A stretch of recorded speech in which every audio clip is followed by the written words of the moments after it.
వయస్సుతో వసంతమాడి వరించెలే సరాలతో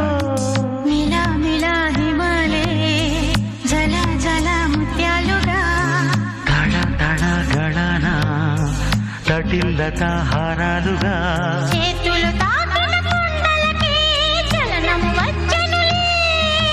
ముందుకు సాగిన ముచ్చటలో మూవను పలికెనులే ఒక స్వర్గం తల వంచి ఇలా చేరే క్షణాలలో అందాలలో అహో మహోదయం భూలోకమే